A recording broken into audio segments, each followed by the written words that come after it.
comment, and script tab, script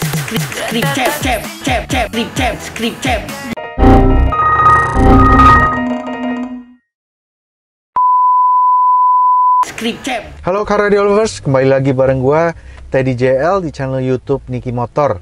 Nah teman-teman, kita belum pernah bikin vlog tentang tips instalasi di mobil Ioniq 5 ya. Jadi ini kebetulan ada satu project kita baru habis kerjain juga. Jadi targetnya adalah bikin mobil ini enak untuk dipakai daily ya. Pertama harus kedap, terus yang kedua audionya harus diimprove nih kualitasnya gitu. Nah, diimprove-nya sampai semana? Sekarang ini teman-teman sudah bisa kalau nggak kayak zaman dulu ya. Kalau zaman dulu kan kita harus mikirin, oh speakernya mesti diganti ya kan, terus harus ditambahin subwoofer, harus ada ampli segala macam ya. Nah, mobil sekarang ini sudah banyak yang memang dibekalin sama audio system yang sudah advance ya dari pabrikan mobilnya, OEM-nya. Nah, contohnya mobil ini mereka bekerja sama dengan Bose ya. Output dari sistemnya udah bukan hanya front dan rear aja, teman-teman. Tapi di mobil ini contohnya udah ada front, rear, center speaker sama subwoofer ya. Jadi sudah lengkap sebenarnya sistemnya, dari high frequency, middle frequency sampai low frequency itu udah lengkap gitu. Dan ada pula di dalam sistemnya mereka udah dibikin apa yang kita sebut sebagai time alignment. Time alignment adalah mereka memperbaiki fase sehingga apa yang terdengar di posisi driver suaranya udah mendapat staging dan lebih fokus tonalnya ya. Tapi apalagi yang kurang sih sebenarnya dari sistem seperti ini. Nah, buat teman-teman yang udah biasa mengupgrade audionya ya, sudah bisa ngerasakan audio yang udah upgrade suaranya seperti apa sih gitu. Mungkin mendapat mobil seperti ini nggak cukup jadinya ya. Jadi cukup tapi nggak cukup juga gitu, karena udah tahu ada yang bisa lebih bagus gitu. Nah, solusinya adalah yang kita sebut sebagai OEM tuning atau OEM integration gitu. Jadi kita menambahkan satu buah DSP lagi, DSP amplifier ya, sehingga apa yang keluar dari sistem aslinya ini kita engineering ulang sehingga outputnya kita kembaliin ke speaker yang sudah terpasang dari bawaan standarnya, dan kita bisa tuning kembali, kita bisa retuning, kita ukur ulang respon speakernya masing-masing, kita perbaikin di DSP yang kita pasangin, DSP aftermarket gitu. Outcome-nya bagaimana? Outcome-nya banyak benefitnya. Sistem tetap kelihatan seperti orisinil, karena speaker satu pun nggak ada yang kita ganti ya. Tapi si speaker-speaker ini mendapat umpan power yang lebih besar gitu. Dan sistem ini bisa kita ukur ulang dan kita equalizer ulang sehingga suaranya lebih bersih, lebih clean, lebih berbobot gitu, dan lebih power gitu, lebih powerful ya. Nah, tapi sistem ini nggak bisa dibandingkan sama sistem one seat yang konvensional SQ yang biasa kita lakukan gitu. Jadi kita sebagai tuner tuh harus bisa mengakomodir sistem yang awalnya sudah terdapat di Bose sistemnya. Seperti time alignment-nya. Jika kita melakukan time alignment seperti biasanya sistem biasa, itu akan menjadi nabrak gitu, sehingga suaranya akan jadi malah berantakan gitu. Jadi hati-hati teman-teman kalau mengupgrade audio yang sudah premium sound, karena dia signal awalnya itu sudah tidak flat gitu, sudah ada permainan engineering.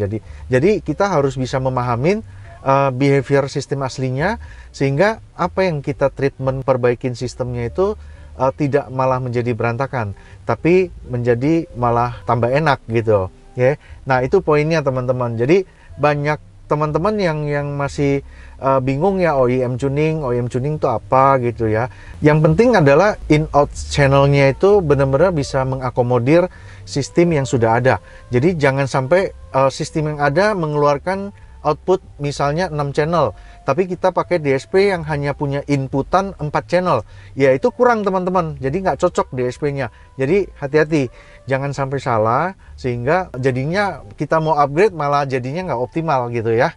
Nah, contohnya di mobil ini teman-teman, jadi sistem di Ioniq 5 ini, output channel aslinya ini mengeluarkan 6 channel output, yaitu front kiri kanan, rear kiri kanan, itu udah 4 ya, center sama subwoofer. Jadi total outputnya adalah 6 channel.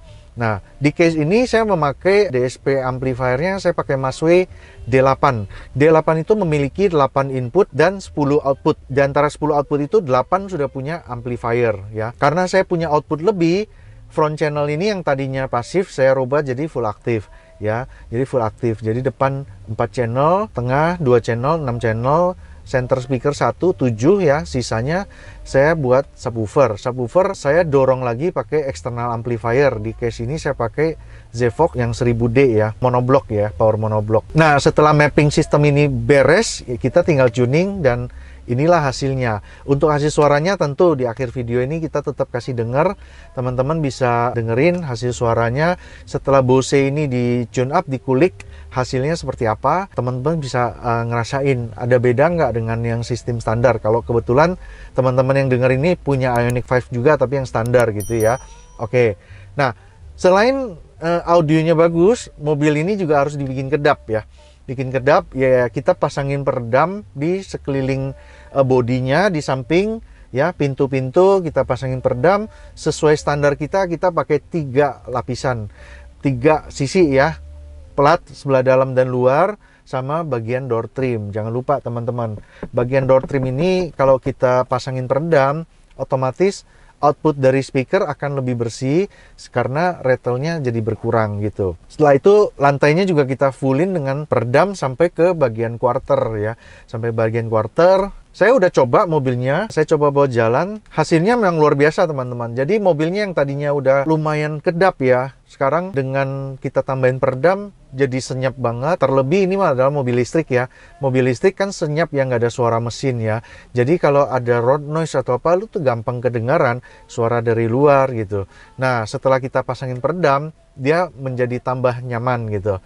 Saya nyetel volume audio tadi kira-kira nggak nyampe setengah dari volume maksimumnya. Si head unit OEM-nya itu sudah bisa dengar semua detail dengan sangat jelas gitu. Oke. Nah, itu dia adalah solusi yang kita bisa offer, yang kita bisa rekomendasikan ya buat teman-teman yang memiliki mobil yang sejenis ya, tapi upgrade-nya pengen yang simple-simple tapi bermanfaat. Ya, inilah sistem yang paling oke ya dengan hasilnya, berbanding dengan hasilnya.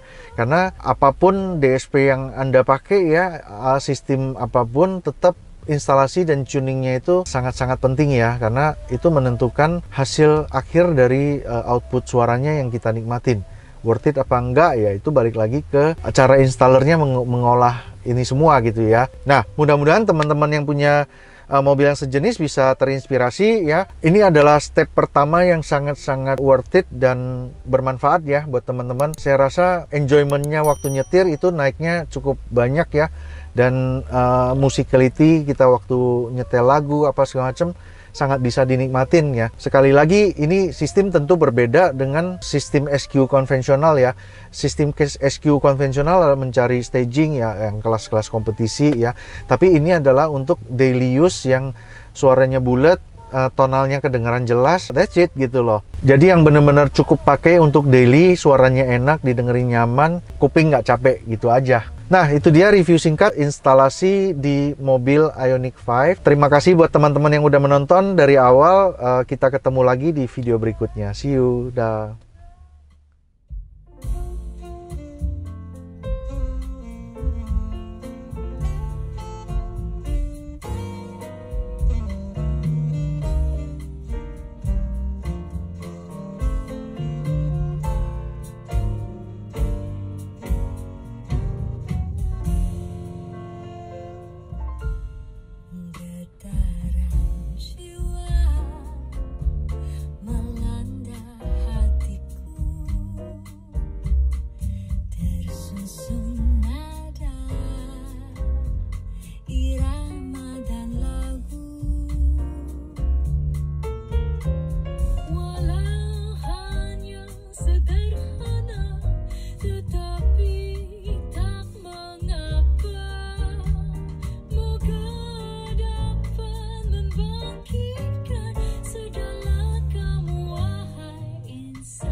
Here